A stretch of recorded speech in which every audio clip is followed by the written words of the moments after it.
Assalamualaikum warahmatullahi wabarakatuh. Alhamdulillah, alhamdulillahilladzi faddala bani Adam bil ilmi wal amali ala jami'il alam.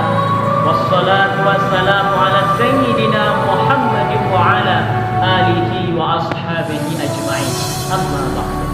Hadirin hadirat jamaah media sosial yang dimuliakan oleh Allah. Dari Abu Hurairah, Rasulullah pernah bersabda dalam satu hadis, "Iqtanina khamsan qabla khamsin."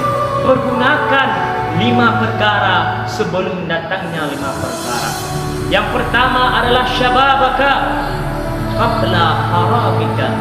Pergunakanlah olehmu masa mudamu sebelum datangnya yaitu masa tua.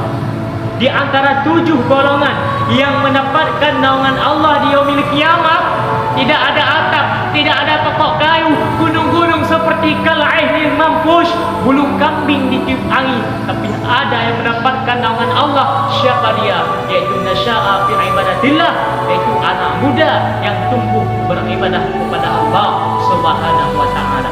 Pergunakanlah masa mudamu. Seandainya orang tua beribadah kepada Allah di masa tuanya, itu wajar-wajar saja wahai hadirin.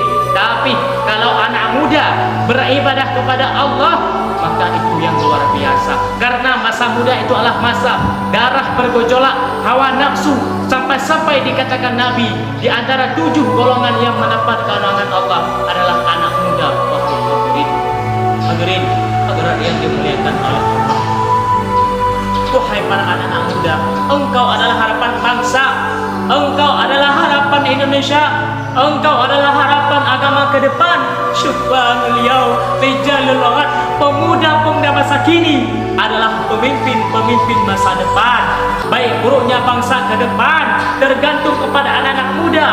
Kalau anak mudanya baik, anak mudanya taat, anak mudanya patuh, maka Indonesia akan baik, Indonesia akan baik, bangsa akan baik, dan agama akan dipegang oleh orang-orang yang baik. Tapi kalau anak mudanya rusak, anak mudanya bejat, anak mudanya narkoba, anak mudanya mabuk-mabukan, anak mudanya melacur, anak mudanya berzina, anak mudanya bertasyabuh kepada orang-orang kafir, Indonesia akan rusak, Indonesia akan buruk, dan agama bangsa akan dipegang oleh orang-orang yang buruk. Hadirin yang dimuliakan oleh Allah, ini adalah kehidupan yang singkat, ini adalah kehidupan yang fata morgana. Kau kejar dunia seperti mengajar fata morgana, kau sangka air yang dapat menghilangkan kehausan, tapi justru semakin kau telan semakin kau haus, semakin kau telan semakin kau kering, semakin kau telan semakin kau apa, dan kau tak dapat apa-apa sampai akhirnya kematian tiba. Saat itu kau hanya berkata, oh kematian tiba, ana sunyam. Manusia itu semuanya niam, tidur, semua manusia itu tidur. Falamma matu intabahu, ketika mereka mati barulah mereka sadar